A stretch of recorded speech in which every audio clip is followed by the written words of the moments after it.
Hey, this song, it is the best song. This song, the best song ever. Yeah!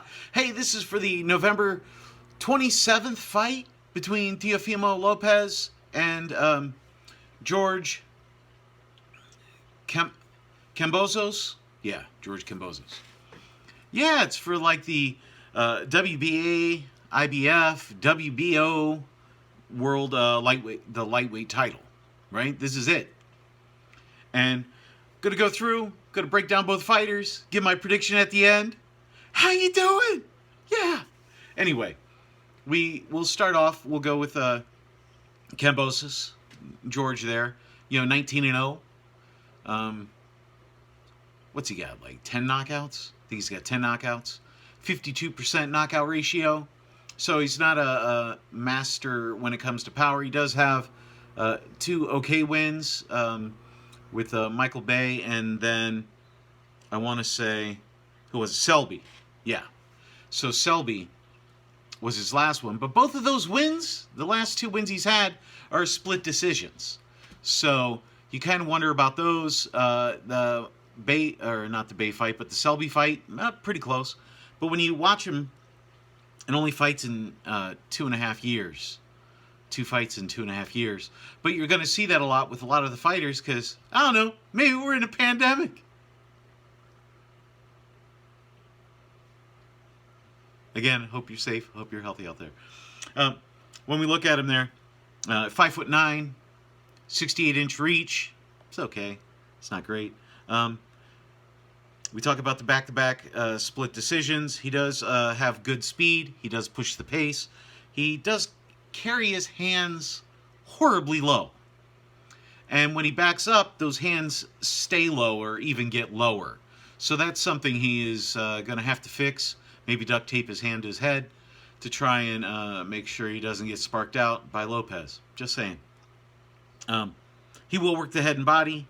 He applies the pressure, but he lacks the KO power. And when you start talking elite fighters, they're that 65% or higher with the knockout. They actually have real power. When you're looking at 50, 52, maybe it's because you do a lot of punches and bunches, you're very active, or the quality of your opposition isn't that good. So, and again, the people he's fighting, he's able to do that with, because Selby is at like a 29% KO ratio, and Bay was only at a 39. So he was able to impose his will on these people and push the issues and make you back up. And you get away with a lot more stuff when you're not worried about getting knocked out. Okay? So, and he's only went 10 rounds or more 5 times. And granted, he did it definitely his last 2 fights, right? But, we don't know how his stamina is going to be against a real puncher. Somebody that can really hit. That takes a little more out of you than getting hit with some little pepper shot. Boop, boop. You know what I mean? Like, boop, boop. That doesn't have the same effect as a harder shot. We go over to Teofimo Lopez, 16-0, 12 knockouts. So that puts him at the 75% knockout ratio, which is impressive. And, he's coming off that massive victory over Lomachenko. And when you have that kind of a victory, granted, I think Loma blew that fight because he was not active enough early in the fight. But at the same time, when you have the power that Teofimo Lopez has, kind of keeps you from doing that, right? Because a punch in the first round probably hurts a lot more or has more impact or the ability to knock you out than in the 12th round. So, he kind of lost half the rounds early and then tried to make up for it in the end, and that just didn't work. So, but let's go back to Teofimo there. Again, we talk about that power, we talk about the speed, the fact that he didn't rush into that Loma fight and he took his time and didn't let the size of the fight take him over was pretty huge in that.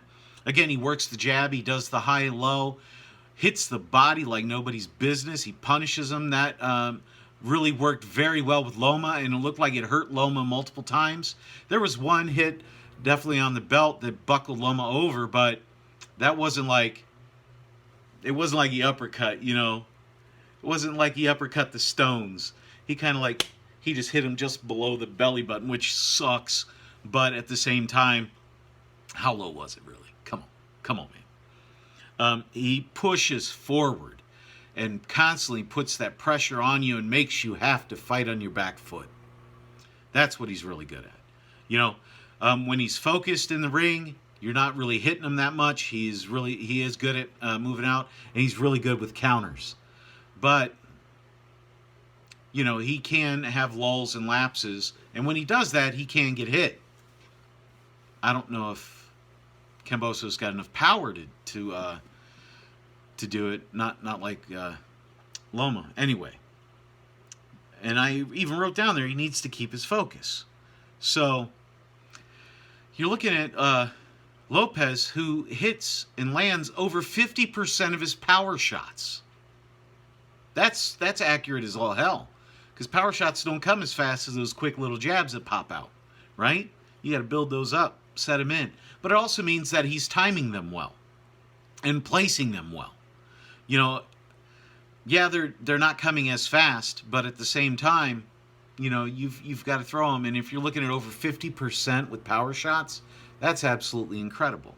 So we come to the fight, and I think George Kambosos there is going to be tested massively, because the quality of his opposition hasn't been the quality of Teofimo Lopez's opposition has been. And he is going to be, his wind, his stamina will truly be tested in this fight, because he's going to be fighting off that back foot. If he brings it, Lopez is going to knock him out very early. But I see him keeping his distance, trying to keep Lopez off of him. If he can't, it's still going to be an early knockout. But I'm looking for those middle rounds, 6, 7, 8, is where Lopez will really end this fight. I don't see it going the distance. And I think Kambosos is really in trouble in this fight. He is well above his pay grade. I don't care what the IBF rankings are. You try and look for his other opponents, and they're definitely not in the top 10 unless it's the IBF, you know. And I tried to get back on Sato Boxing. That didn't work. BoxRec kind of let me down, because they're only showing like the top 10 rankings and stuff like that. And I've been looking around for those. If you find that, please put that in the comments below. And, you know, we're trying to see where the fighters are ranked, where their opponents are ranked, and that helps you give a better overall, you know, it just gives you the information to go with. But when we look at Kambosos against Lopez, Lopez is going to win by knockout, and that's going to be between the 6th and the 8th round. Please comment, rate, subscribe. I will keep trying to get these videos out. I know I said I would get more out, and it took me a month to put this one, but hey, we'll get that going. And put in the comments who you want to hear me talk about, or what fights you have coming up that interest you. And if they're cool, you know we'll do them. You know we will. Anyway, I'm Bigragu. Keep punching. Eduardo, I know. Fine, you are here. I hope you have a happy Thanksgiving. Same to you all. All right. Keep punching. I'm out.